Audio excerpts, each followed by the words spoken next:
Awesome, thank you. Good afternoon, everyone, and welcome to our third and final Scott Women Skills panel. You can watch two previous panels on gender employment gap and freelancing on our YouTube channel, and you can participate in the discussion on our social media channels. We are always at Young Women Scots, and this series has a hashtag Scott Women Skills. So today's panel is going to focus on volunteering, and you probably have heard that it's really good for your CV. But why? Why do something for free when it requires skills you would be paid for at work? What does it look like, especially while social distancing is in place? Our panel of experts, who are a mix of volunteers and those who support volunteers, will explain the vital role volunteers play for charities and what volunteers get out of donating their time to causes they are passionate about. And before I introduce you to our amazing panelists, I just really wanted to emphasize that this topic is really close to my heart. After all, I started my journey with the Young Women's Movement as our 30 under 30 volunteer, managing that campaign before I worked up to the role of the CEO that I'm currently doing right now. And just as a side note, our 30 under 30 series for 2020 is launching next month. So watch this space for loads of inspiration. I think we all need that going into another lockdown. And I think as I was telling the panel before people started logging in, that all my career changes really were made possible by volunteering experiences I gained along the way. So volunteering is something that I'm really passionate about, and I'm really excited to hear the views of our panelists on this topic today. So without further ado, I'm now going to introduce you to all our panelists for tonight. So we have Anna Foley, who joined SCVO as Chief Executive at the end of April 2018. SCVO is the national membership body for the voluntary sector in Scotland, providing services such as payroll and IT, as well as lobbying and policy work on behalf of the sector. Before that, she was Chief Executive of the Scottish Social Services Council for nearly 9 years. Anna has recently stepped down from the board of Who Cares Scotland after 8 years and has recently joined the board of SCDI. She has a degree in History of Arts from Edinburgh University, a postgraduate qualification in HR, and is a chartered member of the CIPD. Then we have Jane Griffin. Jane joined the leadership team at LGBT Youth Scotland in March 2016 and has over a decade of experience working in the third sector. As head of partnerships, she has responsibility for raising income, communications, and campaigns, and the LGBTYS volunteering program, as well as leading digital innovation in the organization.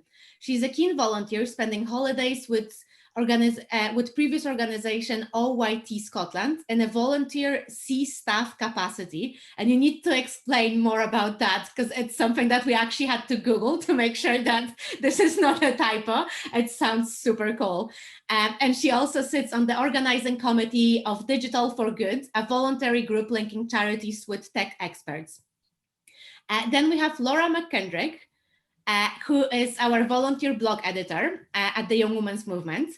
She is passionate about all things body positivity and mental health, and currently works in marketing for an on-demand fitness platform. She's a lover of podcasts, traveling, and conversations that make her see the world differently. And you can find her on Instagram at LMMac here. So it's ELLEMACKHERE.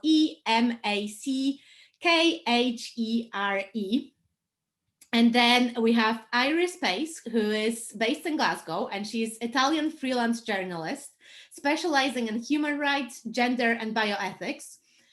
Accused of being feminist since she was little, Iris runs Femtorial on our Instagram, so it's at Young Women Scott, and is also one of our blog editors. And you can follow her on Twitter, and it's at Iris Pace, or on Instagram at iris.pace. So it's IRIS.PASE. I hope that you took a note of that, but if not, there is a recording, so you can always watch it back tomorrow.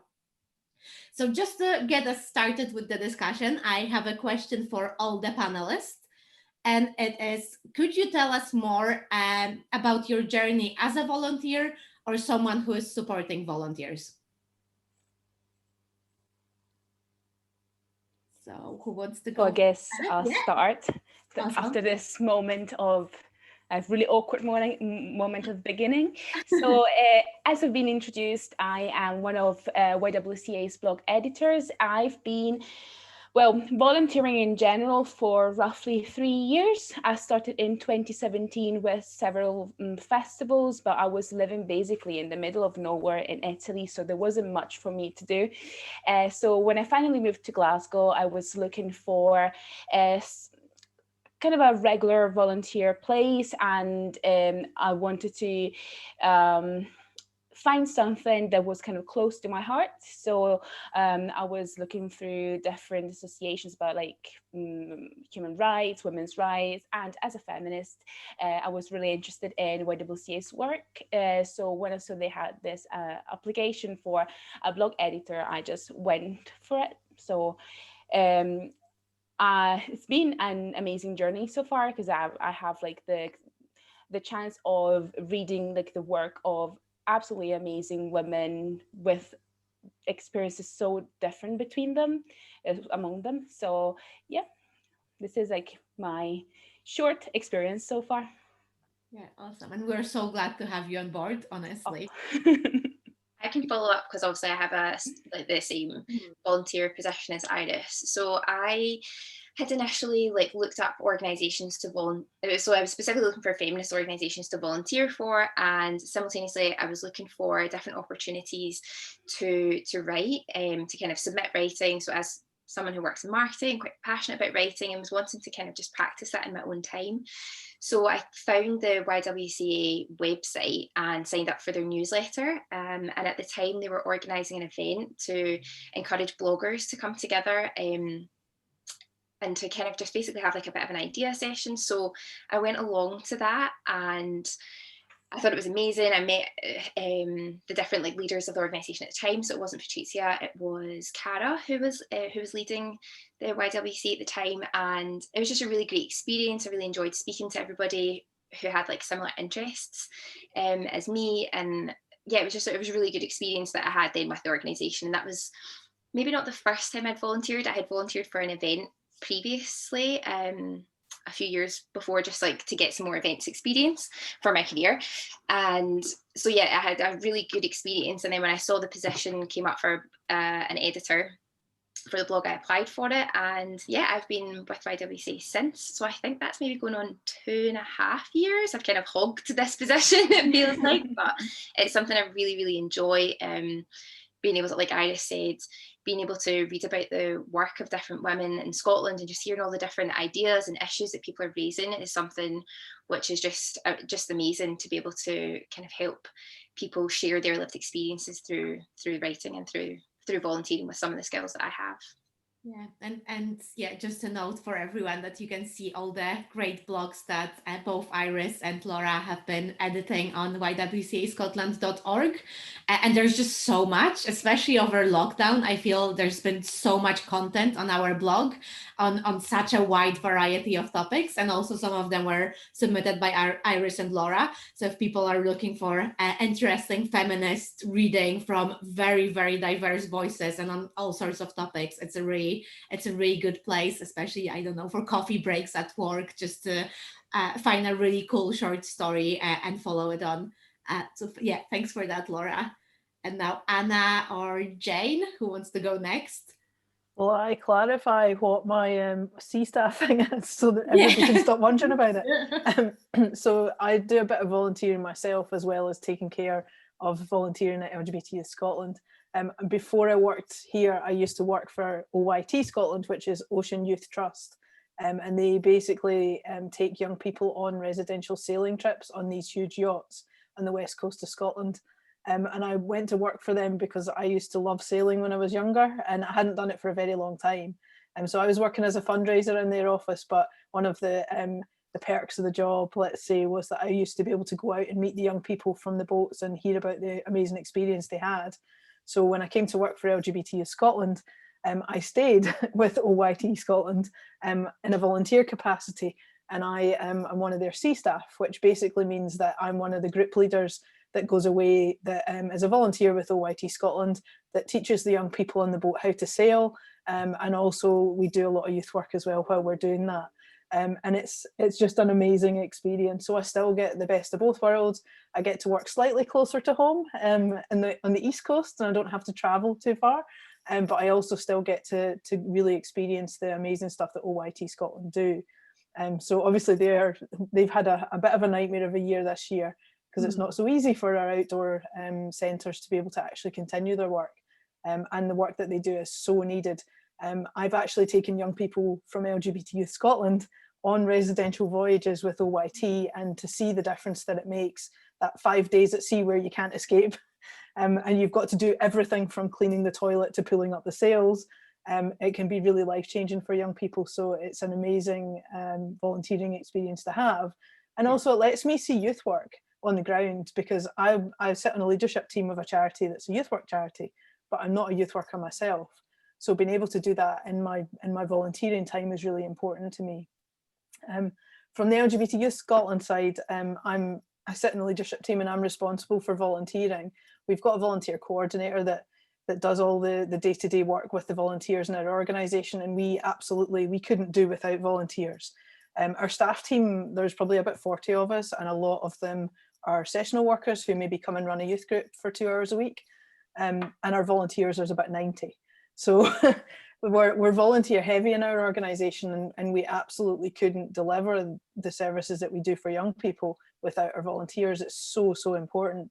And what that brings to us is an absolute richness within our services, because we're bringing in people with loads of different life experience that can chat to the young people in our groups and just give them something just different, and lots of different age groups, and people from different countries.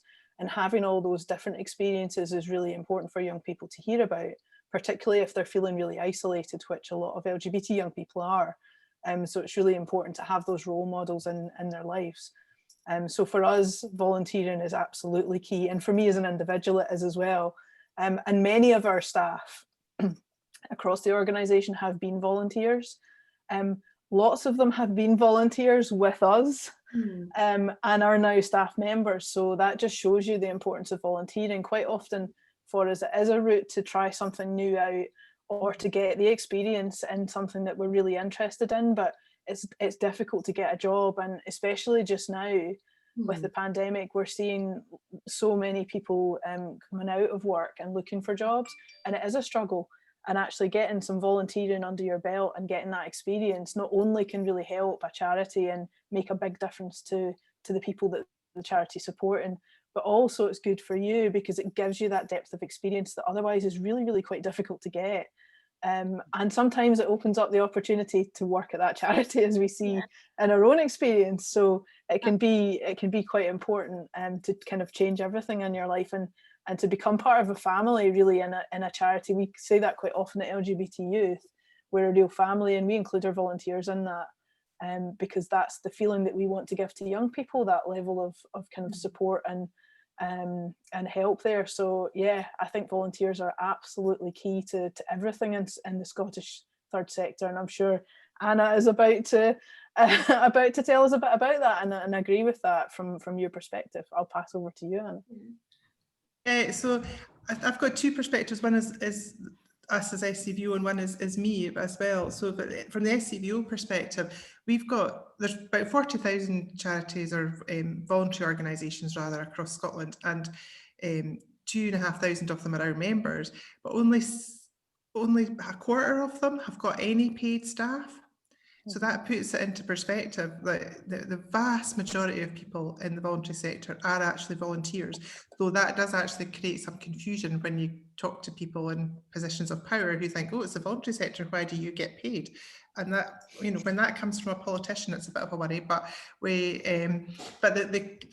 so SCVO basically supports those organisations and does lots of stuff on behalf of those organisations. The only time we use volunteers ourselves is when we have the gathering, and we have a relationship with West Lothian College, and the gathering is, we have loads of event students, as you were describing, Laura, who come along and get experience at the gathering, and that's great. Some of them keep coming back, and it's part of their course, so we're quite proud of that.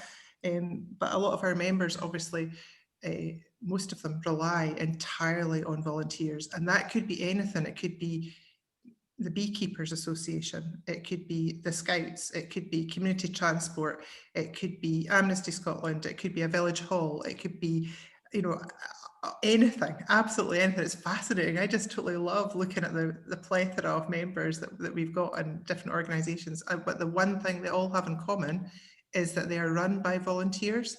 So my experience that I was going to speak about very briefly is as a trustee, and people forget that that's volunteering, but actually it really is. And people are not paid to be on the boards of charities or any voluntary organisations across anywhere. There's a bit of a kind of discussion around whether board members should be paid. Personally, I think what you bring and the fact that you're committed and what you're bringing is your own energy and your own time is an expression of that commitment, and that's what makes it special. So for me, as you mentioned, Patricia, I was on the board of Who Cares for nearly 9 years as well, just over 8 years. And that was very much a volunteering organisation, very much an interesting board because it's 50% people who have care experience and 50% people like me that are just kind of brought along for our professional expertise. But when I first started doing that, it was very much run by we were called the more experienced volunteers, and the people with care experience who tend to be young were the less experienced volunteers. We totally changed all that. And it was very much, we were the ones with the professional expertise, and they told us what it was like to have that lived experience. However, by the time I left, it had completely changed around. So the young people that and the care experienced people are the board, and we were offering advice when they needed it. And that just felt much more healthy to me. And in that capacity, you get involved in loads of different things. So there's in a skills perspective and a careers perspective, that's really, it's great because I've seen the young people on that board who didn't understand a spreadsheet know how to monitor a budget. So, and people, you know, understand the great importance of a risk register, which we all know it's very important to know what a risk register is for.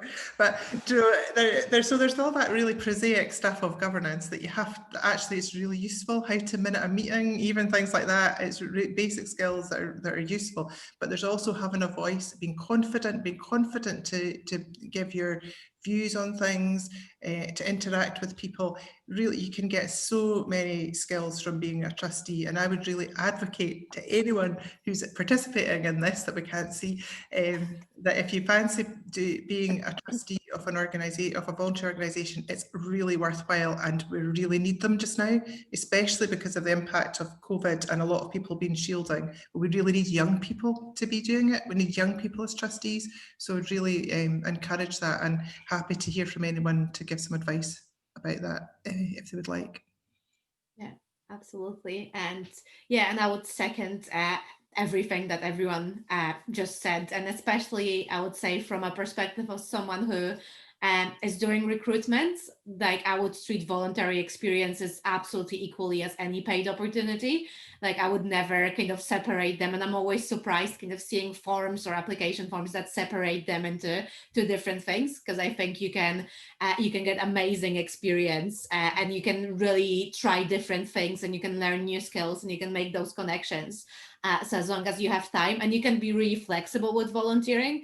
I've done volunteering when working full-time. I've done volunteering when I had caring responsibilities. Organizations usually are really open to whatever works for you and to changing that as well. So it could be an hour a week, it could be 4 hours, it could be, you know, an hour every 2 weeks, like whatever kind of works within your lifestyle. Yeah, I think it's, and this kind of leads on to the next question that a lot of you already touched upon, but I will ask it anyway to see if there's any additional insights that you wanted to offer. So what are the benefits of volunteering? And obviously there are so many, and they are so different depending on experiences that you're seeking. But if you were to summarize the benefits either from your kind of professional experience or from your personal experience of being a volunteer. Jane, I think that's you trying to say something.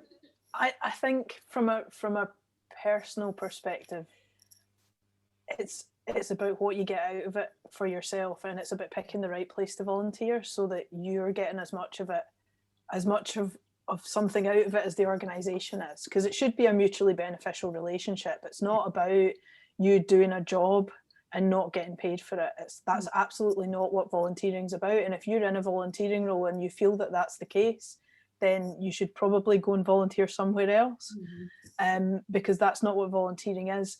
For me, it's about what richness I get from the people that I volunteer with.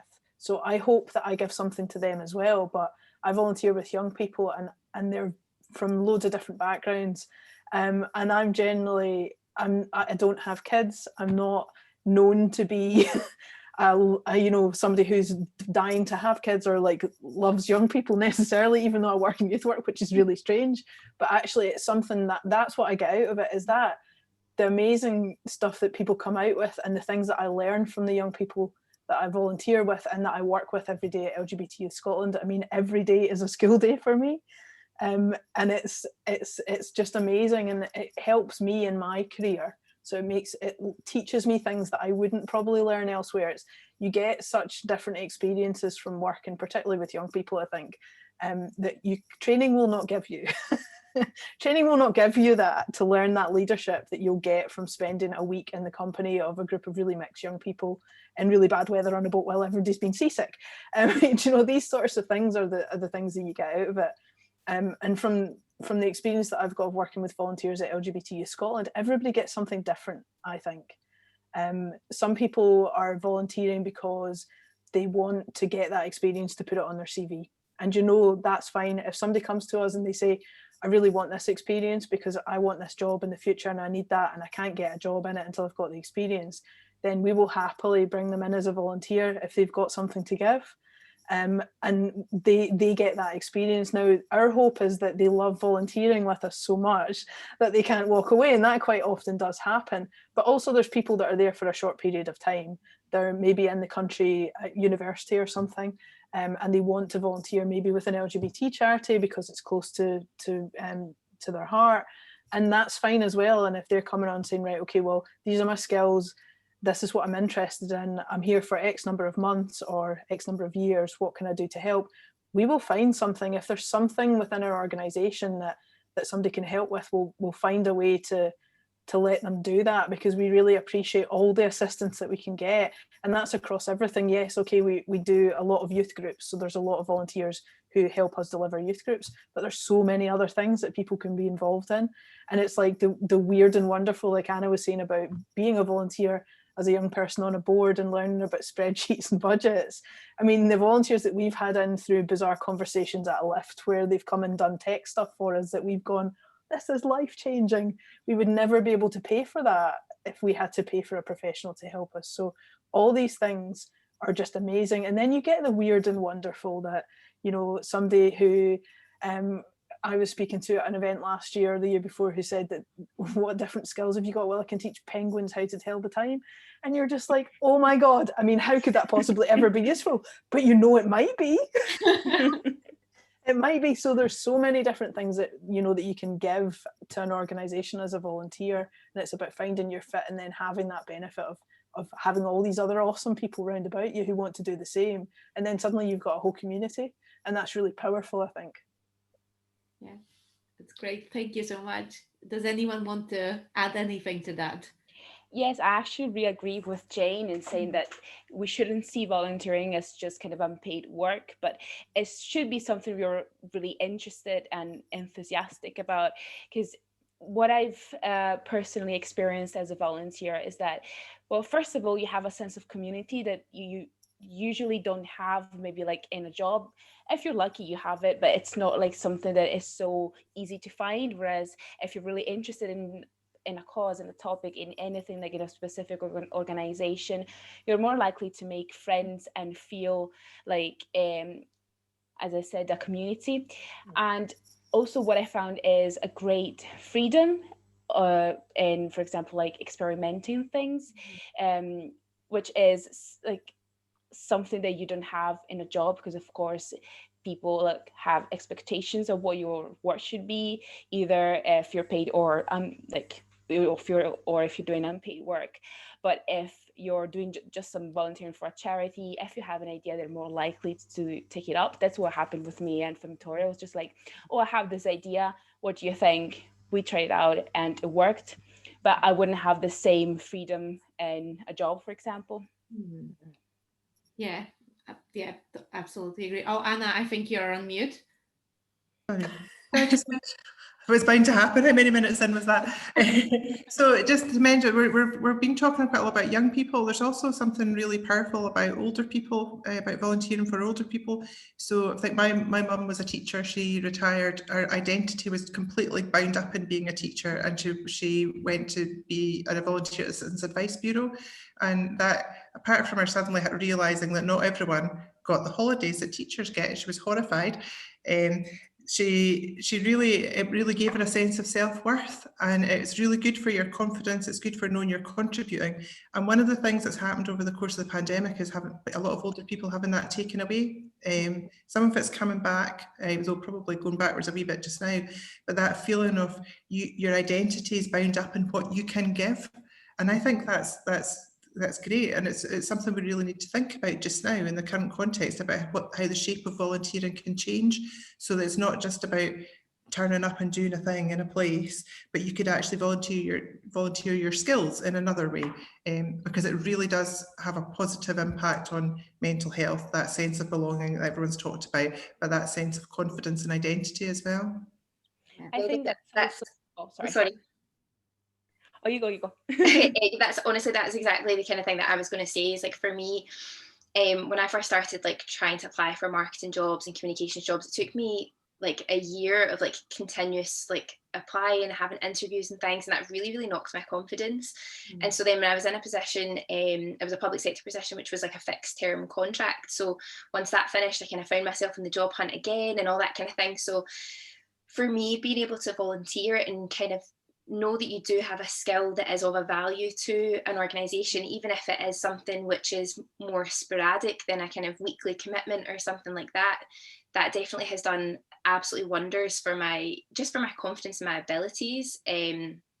And then just to be able to like keep practicing it. Like, I myself was on furlough since like April this year, and although in my intro it said I was employed, I'm no longer employed anymore either, so I've had a bit of a rocky road through this, like a lot of people have. And so being able to know that you have like a little bit of a network and a community and the organisation that you volunteer for has been really nice.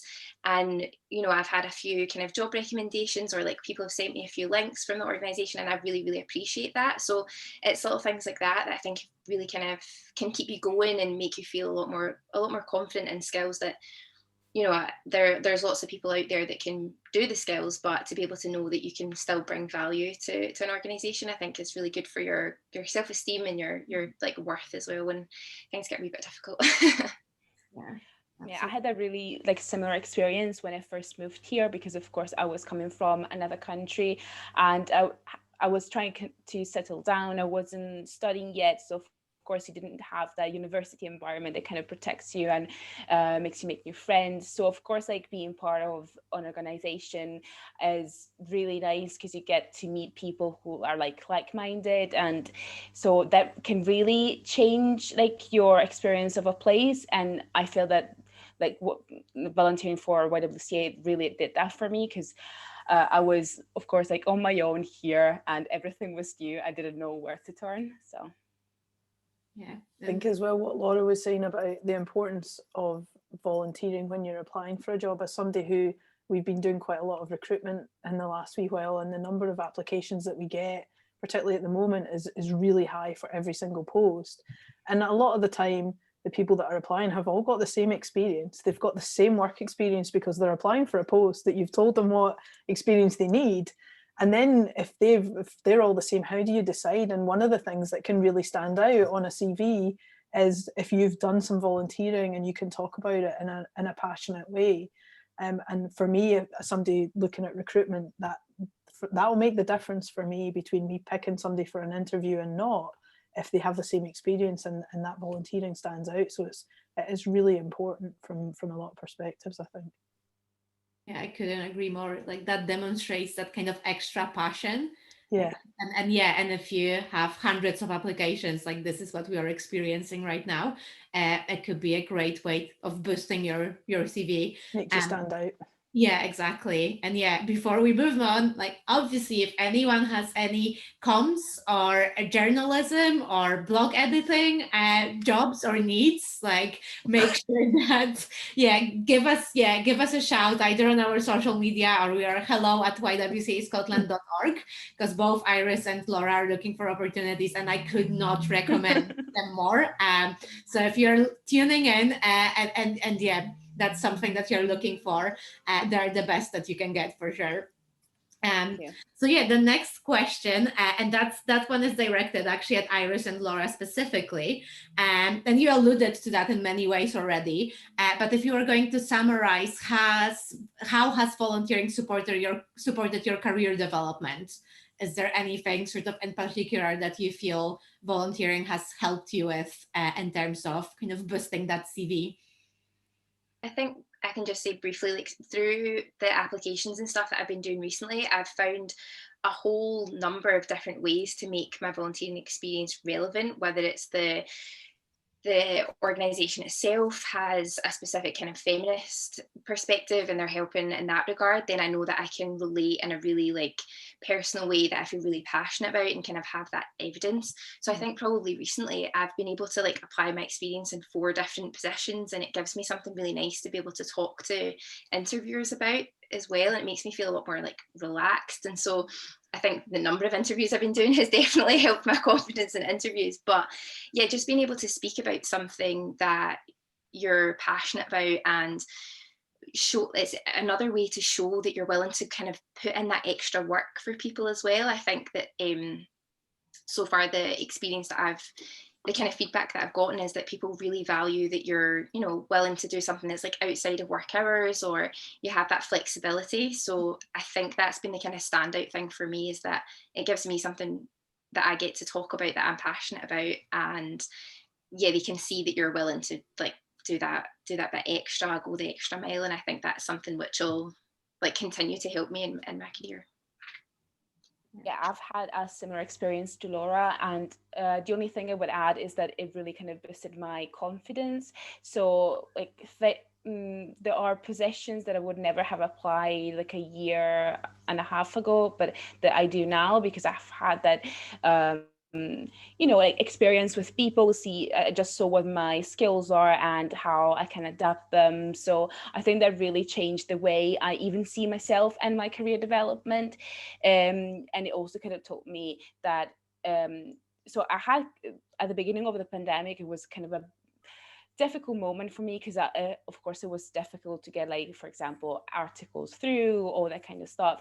So what I did was I just kind of took a step back, so because I wanted to focus on my mental health, and I really focused on the organization because it was something that kind of really I was just really enthusiastic about it and made me feel good. And through that, I've just kind of my confidence so boost, and I think that can really help in the way you approach your career. Like I would, again, second all of that as someone who changed her career path so many ways that I'm dreading having to go through interviews anytime in the future, because it's just such a career path that it's really hard to explain. But it's always been through volunteering that I managed, because I think it's kind of low risk way of trying new things and seeing if that's for you without kind of fully committing into this is now going to be my career path. Be like, I actually kind of like comms. Maybe I can see if I can contribute to that, or I'm quite good with digital. Maybe there is something that I can develop around that. And as Iris, as you said before, that sort of kind of creativity and innovation and that sort of like risk taking that you can do with volunteering, of being like, let's try something new. I'm coming as an outsider almost to the organization, and you can like shake things up a little bit. And that's something that from my perspective as a CEO, it's been so beneficial to our organization to have people to come in and question the way we do things and really kind of push us to do better or try new things. And it's been amazing being able to try femtorials or to try a new blog series and see how it works, and things that we would as a team maybe we would never think about. So it's been absolutely great for our organization. So now for Anna and Jane, so these are this is like advice for people who are maybe listening to this and thinking, oh my God, it's like I should be maybe applying for some volunteering roles. Like this sounds like something that I should be doing. What advice would you give to someone looking for volunteering opportunities from your perspective of someone kind of managing volunteers or working quite closely with volunteers? Shall I jump in then? I would say if you're thinking about volunteering, first and foremost, find an organisation that really rocks your world. Go and do something for an organisation that you really care about what they're doing, and you want to make the same difference that they want, and that your ethos is the same as theirs, because then you're gonna love it.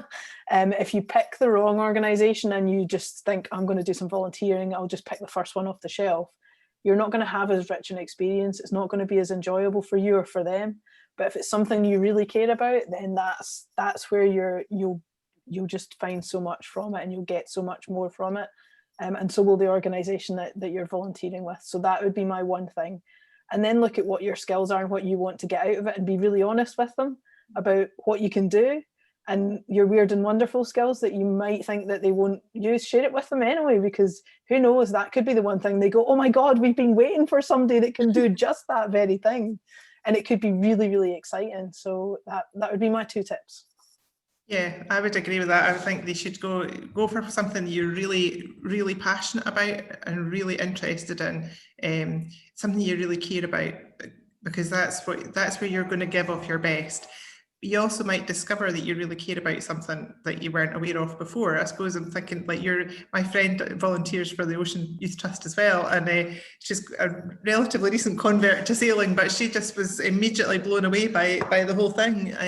So I think you do something you really love. In purely practical terms, though, to find those organisations, there is Volunteer Scotland have got a website that you can look at that can match you up, and also there's local third sector interfaces. For example, like there's Volunteer Glasgow, there's TSI Highland, there's one in every different local authority area, and they would help you connect with local organisations if you're interested. And likewise, I mean, I would be happy to point people in directions if they want to get in touch, but I don't know every single organisation, and obviously Jane would be connected as well, but there are mechanisms there. Yeah.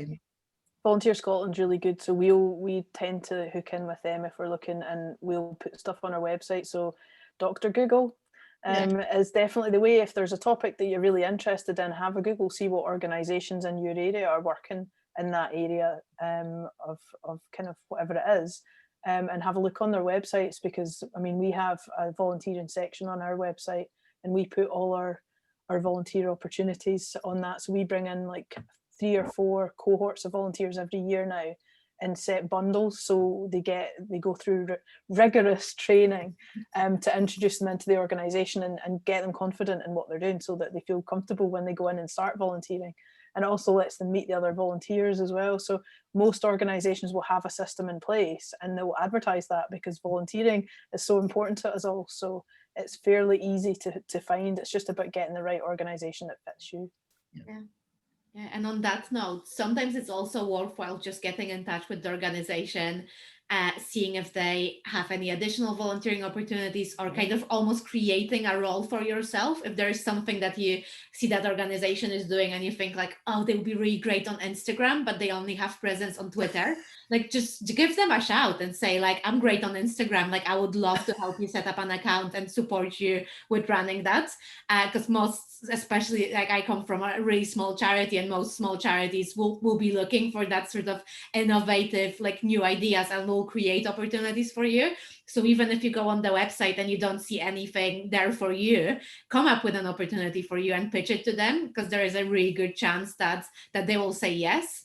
And going back to what Anna was saying about being a trustee, Good Moves website is great for trustee opportunities. There is also Women on Boards, which is specifically for women looking for opportunities.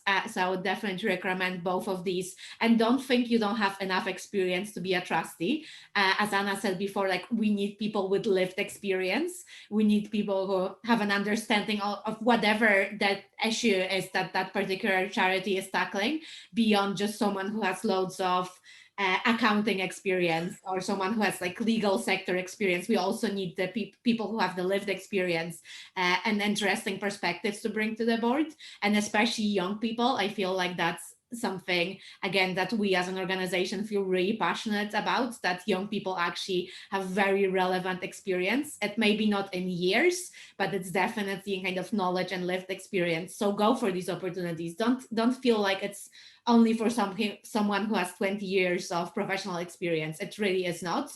And you will be one of few candidates who will be going for that. So you have a really good chance that you will actually get it. So I would 100% recommend that.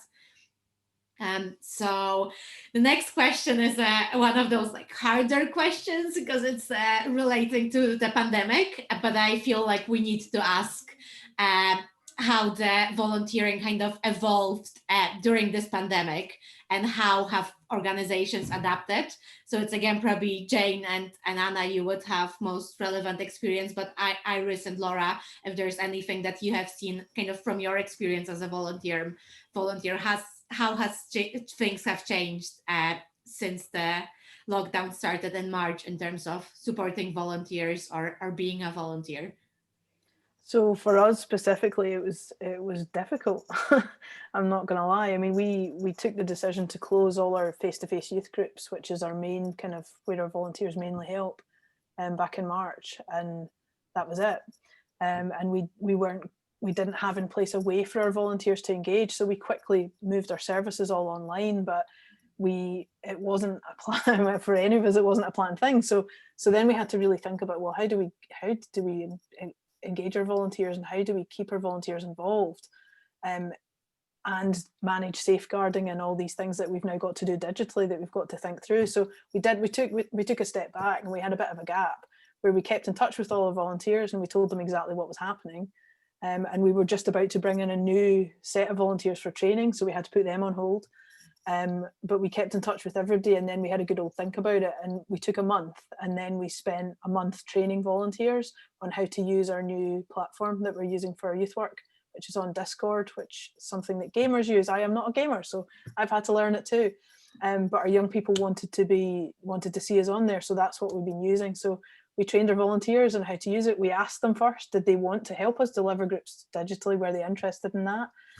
A group of them said yes, and a group of them said no, and we were like, that's absolutely fine. So the ones that said yes, we trained them and we allocated them into youth groups, and they've been helping deliver digital youth groups since July. So actually they're really enjoying it.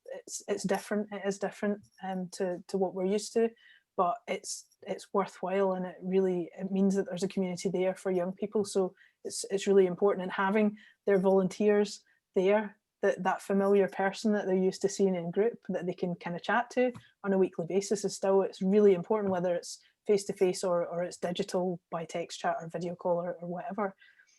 So yeah, it's been a big change, and we've taken even more time to figure out how do we actually get the rest of our volunteers trained. So they would normally come and do 4 Saturdays with us in one of our offices, and we have pizza and we do training, and it's lovely, and we all get to know each other, and we can't do that. So we've been spending time looking at how to do that digitally. So we're this week, as of yesterday, what day is today? No, Monday. As of Monday, our first cohort, who were supposed to be trained in March, have started on our digital training course. And that's on a Moodle course, so it's like an online learning system. And we've worked all summer to Daniel, who's our volunteer coordinator, who used to be a volunteer with us. He's been making videos and putting all that training together so that they get the benefit of the training that we normally deliver face-to-face, but on an online system. And then on Saturday, Daniel and I will be hosting our first kind of like a Zoom call, but part of our online system, where we do a live session with the volunteers, so we can still get to know you bit and chat and answer questions and stuff like that as well. So we're trying it. I mean, it's not something we expected to be doing, certainly not as quickly as this. It was maybe on the cards for next year. But it's been a learning process for us, and it's been really exciting. And all that time, Daniel's been linking in with our volunteers and keeping in touch with them and having like video calls with them. We've had quizzes, Friday night drinks, all these sorts of things, so that we're all still feeling part of that community. And for us, it has worked so far, but it's a brave new world, so we'll see how it continues. But we're really keen now to just get as many volunteers who want to help us, and the number of people applying to volunteer has gone really high. But we want to bring those people in and find different ways for them to support the organisation. So we're looking at loads of different things like digital and comms and kind of things that are not youth work related that they can help with, whether it's research or policy or all these different sides of things. So we're expanding, I think, more quickly the opportunities for volunteers as well. So actually, maybe it's really positive for volunteering. Yeah, I think that's how it should be done. So there's been... Pay you later. That shows the experience of an organisation that manages their volunteers, supports their volunteers, and has a long history of that, no matter what platform, whether it's in digital or real life or whatever, and has really shifted that. So what we had, and we've seen loads of that, and we've seen lots of people doing new volunteering, furloughed people who are doing things and who want to keep that up. It's fantastic. We also still have those people that feel excluded because they're old, but or shielding. But there's also there was a call out, I'm trying to remember when it was at the end of March or beginning of April by government for an army of volunteers. Yeah. It was, we told them don't do it, but they've done it in England, so they felt they had to do it here as well.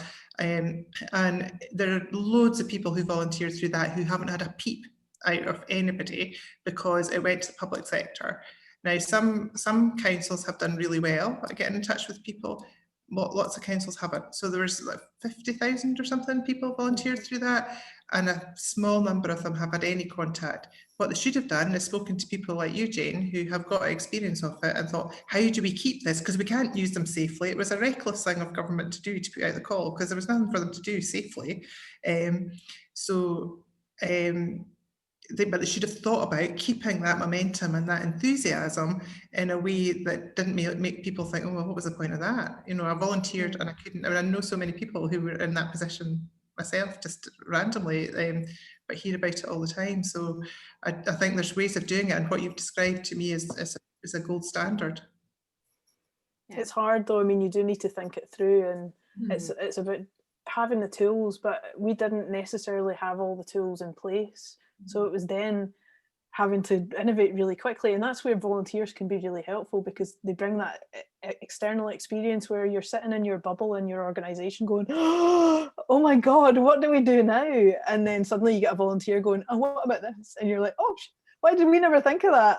That's such a good idea. And then you can put it in place. So it is about trying new things. And I mean, following on from, I've done some stuff with one of your colleagues, Anna, at SCVO, and I know you guys use Slack a lot, and we're like, oh, that's great, let's use that for volunteers. And actually it didn't really work. And now we've moved all our volunteers into Discord, which is what we're using for the young people. Hopefully that's going to work better, because they're in there anyway, and there does seem to be a bit more of a community feel.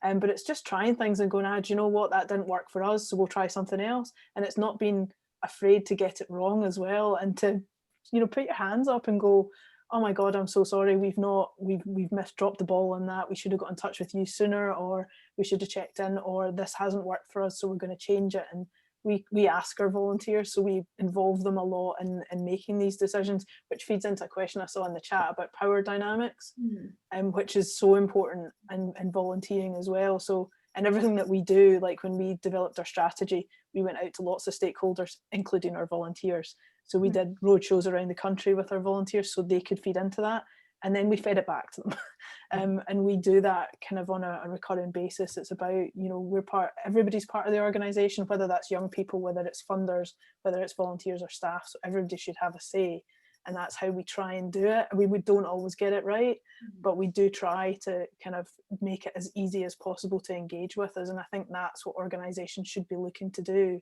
particularly with volunteers, and particularly just now within the pandemic, because there are a lot of people out there that are going to have all these skills, that are just awesome and nothing to do with them if they're furloughed or if they're out of work because of redundancy or whatever. So as a sector, we can help them get the experience that they need and also give them something to do, because even from a mental health perspective, it's really important, I think. Absolutely. And I guess like this didn't really touch you as much, Iris and Laura, because you've been volunteering in a digital capacity before. So I was wondering if you could maybe tell us a bit more about kind of the benefits of digital volunteering, and Anna and Jane before kind of touched upon, I guess, of some of the difficulties with that, and especially kind of isolation that it can create if that sense of community is not maintained, but also for people who may not have digital skills. But from your perspective, what are the main benefits of doing volunteering in this way?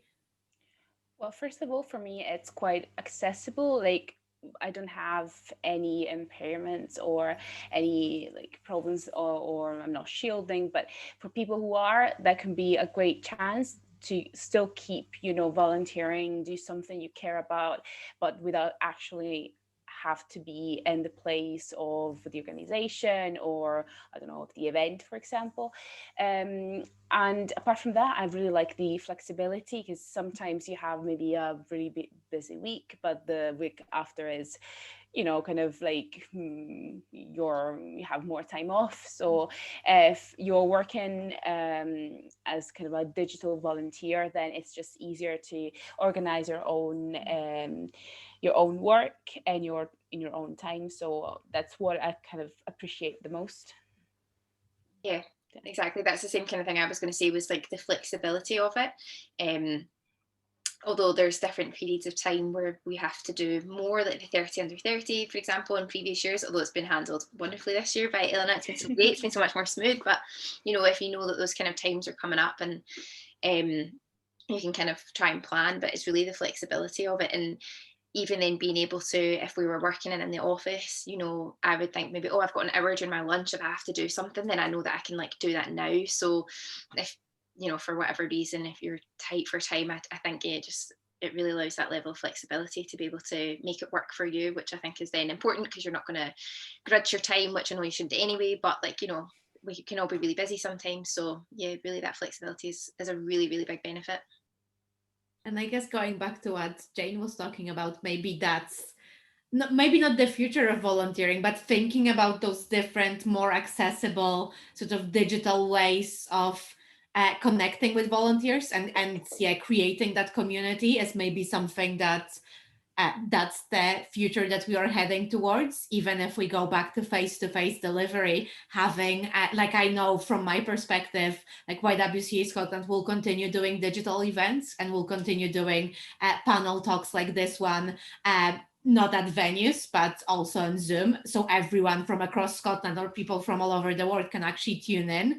And you can do it from home. Like their, accessibility needs are kind of minimized in that sense, as long as you have the digital skills. And I think that's kind of the next step, is to ensure that actually most people in the community have those digital skills and have access to equipment to be able to connect that way.